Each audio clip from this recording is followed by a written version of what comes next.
Hi అండి, welcome back to Sravanthi Shetty designs.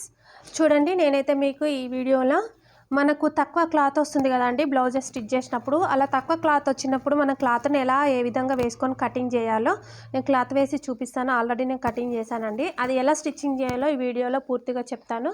వీడియోని అయితే లాస్ట్ వరకు స్కిప్ చేయకుండా చూడండి. తప్పకుండా కామెంట్ బాక్స్లో కామెంట్ చేయండి. మన ఛానల్ని ఎవరైనా కొత్తగా చూస్తున్నట్లయితే సబ్స్క్రైబ్ అయితే చేయడం మర్చిపోకండి. చూడండి, ఇప్పుడు మనకు హ్యాండ్ కటింగ్ చేసిన తర్వాత ఇలా వస్తుంది కదా, మనము క్లాత్ వేస్తాం. ఇప్పుడు ఇది 4 మడతల మీద ఇలా వేస్తాం కదండి. హ్యాండ్ కటింగ్ చేయాలంటే చిన్నగా ఉన్న బ్లౌజ్కి అయితే ఇలా వేస్తే సెట్ అవుతుంది. కొంచెము లావుగా ఉన్న వాళ్ళకైతే ఇంత మెజర్మెంట్స్ ఇంత అయితేనే సరిపోతుంది మనకు.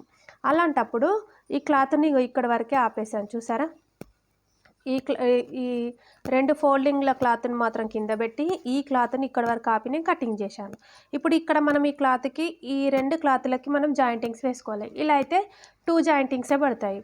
అదే ఇప్పుడు మనం ఇలా పెట్టామనుకో, ఇలా పెట్టి క్లాత్ని మొత్తం ఒకటేసారి కటింగ్ చేసామనుకో 4 పీసులు 4 క్లాత్లకి 4 జాయింటింగ్స్ వేయాలి. నేను తెలుగులోనే చెప్తున్నాను, కరెక్ట్గా అర్థమవుతుంది. 4 పీసెస్కి 4 జాయింటింగ్స్ పడతాయి అన్నమాట. అలా ఇలా అయితే మనకు 2 పీసెస్కి 2 జాయింటింగ్స్ మాత్రమే పడతాయి. నేనైతే ఎక్స్ట్రా క్లాత్ ఇది కొంచెం ఎక్స్ట్రానే కటింగ్ చేసుకోవాలండి. స్టిచ్ చేసిన తర్వాత ఎక్స్ట్రా కటింగ్ అనేది చేసేయచ్చు, ఓకేనా. దీనికోసం ఇలా కటింగ్ చేసి పెట్టుకున్నాను. ఇది లైనింగ్ క్లాత్. చూడండి, ఇప్పుడు మనకు మెయిన్ ఫ్యాబ్రిక్ కూడా ఇలా ఇప్పుడు శారీలో క్లాతులు చాలా తక్కువ వస్తున్నాయండి. అలా తక్కువ వచ్చినప్పుడు ప్రాబ్లం అవుతుంది కదా. దీనికి కూడా సేమ్ ఇప్పుడు ఇది ఇలా ఉంది కదా, ఇట్లా 4 ఫోల్డింగ్స్ మీద అయితే ఇక్కడ 4 జాయింటింగ్స్ వేయాలి.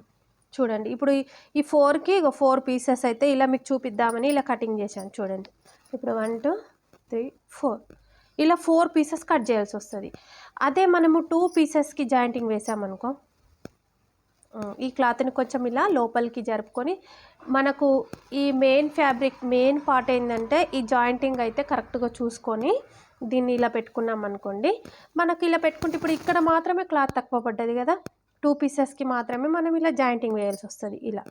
ఇలా వేసుకొని మళ్ళీ ఇలా తిప్పేస్తే ఇది మనకు కరెక్ట్గా సెట్ అయిపోతుంది. ఇది ఎలా స్టిచ్ చేయాలో నేను చూపిస్తాను, చూడండి, ఓకేనా. చూడండి, ఇప్పుడు ఫస్ట్ నేను లైనింగ్ క్లాత్ని 2 పార్ట్స్ని అయితే తీసేసుకుంటున్నాను. చూడండి, ఇప్పుడు ఇది ఇలా ఉంది కదా, దీన్ని ఇలా ఓపెన్ చేసి ఫస్ట్ ఇక్కడ ఒక పీస్ అయితే జాయింటింగ్ చేసేస్తున్నాను. చూడండి,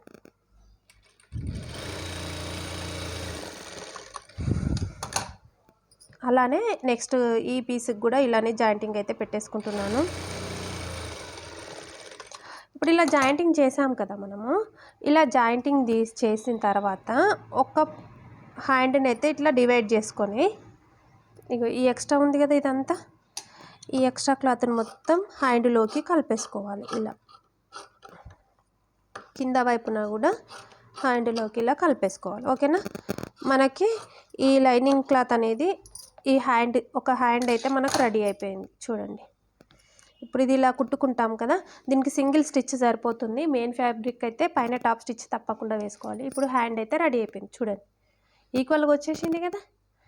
అదే ఇప్పుడు ఈ క్లాత్కి జాయింటింగ్ వల్లేదు, కింద పార్ట్కి ఈ పార్ట్కి అయితే జాయింటింగ్ వచ్చింది. ఒకటే వైపున వస్తుంది కాబట్టి మనకి బాగుంటుంది అనమాట. ఇప్పుడు దీన్ని కూడా అలానే కటింగ్ చేసేసుకుంటున్నాను. చూడండి, ఇప్పుడు ఈ క్లాత్ ఇంత ఎక్కువ ఉంది కదా, మనకి కొంచెం ఎక్కువనే కట్ చేసుకోవాలండి. ఎందుకంటే మనం ఇట్లా స్టిచ్చింగ్ చేసిన తర్వాత మెజర్మెంట్స్ ప్రకారం దీన్ని అయితే కటింగ్ చేసేసుకోవచ్చు. కొత్తగా నేర్చుకునే వాళ్ళకైతే చాలా చాలా యూజ్ అవుతుందండి. ఇది తప్పకుండా ట్రై చేయండి. కామెంట్ బాక్స్లో అయితే కామెంట్ చేయండి. ఈ చిన్న చిన్న టిప్స్ మన టైలర్ వాళ్ళకైతే చాలా ఉపయోగపడతాయి, కొత్తగా నేర్చుకునే వాళ్ళకి. చూడండి, ఇప్పుడు నేను మెయిన్ ఫ్యాబ్రిక్కి కూడా ఎలా జాయింటింగ్ చేస్తానో మీకు చూపిస్తాను. ఇప్పుడు మీకు ఆ క్లాత్ని ఇక్కడ పెట్టి చూపిస్తాను. చూడండి, ఇప్పుడు మనకి పార్ట్ ఉంది కదా, ఈ పార్ట్ నుండి మనం జాయింటింగ్ చేస్తే ఇంత వస్తుంది, మెజర్మెంట్స్లో వెళ్ళిపోతుంది. ఇప్పుడు ఈ క్లాత్ మనకి ఇంత తక్కువ వచ్చింది. ఆ క్లాత్ తక్కువ వచ్చిన క్లాత్ని మనం ఇలా జాయింటింగ్ చేసామనుకో, ఇది ఇక్కడ సెట్ అయిపోతుంది. ఇక్కడ వరకు చూడండి, ఈ ఎండింగ్ వరకు మనకు ఈ క్లాత్ సెట్ అయిపోతుంది, ఓకేనా. అది ఎలా జాయింటింగ్ చేసుకోవాలో చూపిస్తాను. చూడండి,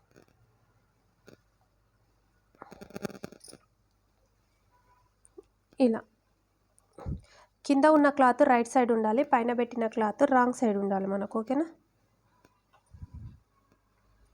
ఇలా పెట్టుకొని ఒక స్టిచ్ అయితే వేసేస్తున్నాను కింద వరకు. మనం లైనింగ్ క్లాత్ స్టిచ్ చేయకముందే ఈ క్లాత్ని అయితే జాయింటింగ్ చేసేసుకోవాలి. తర్వాత దాన్ని పై వైపుని ఇలా తిప్పేసుకొని దీనికైతే ఒక టాప్ స్టిచ్ అయితే తప్పకుండా వేయాలండి. దీనికి టాప్ స్టిచ్ వేయడం అయితే మర్చిపోవద్దు, ఓకేనా. చూడండి ఇప్పుడు అలానే ఈ పార్ట్కి కూడా వేసుకోవాలి. దీన్ని 2 పార్ట్స్గా నేనైతే కటింగ్ చేసేస్తున్నాను. ఏ హ్యాండ్కి ఆ హ్యాండ్ కటింగ్ చేసేసాను. చూడండి ఇప్పుడు మనం ఈ క్లాత్కి హ్యాండ్ జాయింటింగ్ చేయలేం కదా, తక్కువ క్లాత్ ఉన్నప్పుడు ఇట్లాంటి ప్రాబ్లమ్స్ అయితే చాలా వస్తాయండి.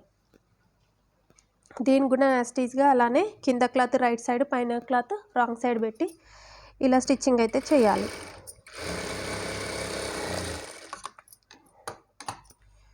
చూడండి ఇలా పెట్టాము కదా, మనకి ఇలా వచ్చింది. వచ్చిన తర్వాత దీనికి మనం లైనింగ్ క్లాత్ని ఎలా జాయింటింగ్ చేయాలో కూడా చూద్దాం, ఓకేనా. ఇప్పుడు లైనింగ్ క్లాత్ని జాయింటింగ్ చేయాలంటే మిడిల్ పార్ట్లో ఒక మార్కింగ్ అయితే పెట్టుకుందామండి. ఇప్పుడు దీనికి కూడా మిడిల్ పార్ట్ ఉంటుంది కదా మెయిన్ ఫ్యాబ్రిక్కి, ఇలా ఇక్కడ ఇక్కడ ఇప్పుడు ఇక్కడ మార్కింగ్ కనిపిస్తుంది కదా, చూడండి ఇట్లా 2 మార్కింగ్స్ని ఇలా పెట్టుకొని మనము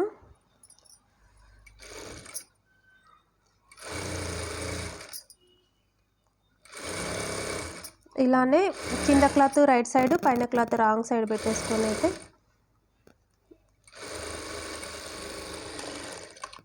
ఇలా స్టిచ్ చేసుకోవాలి.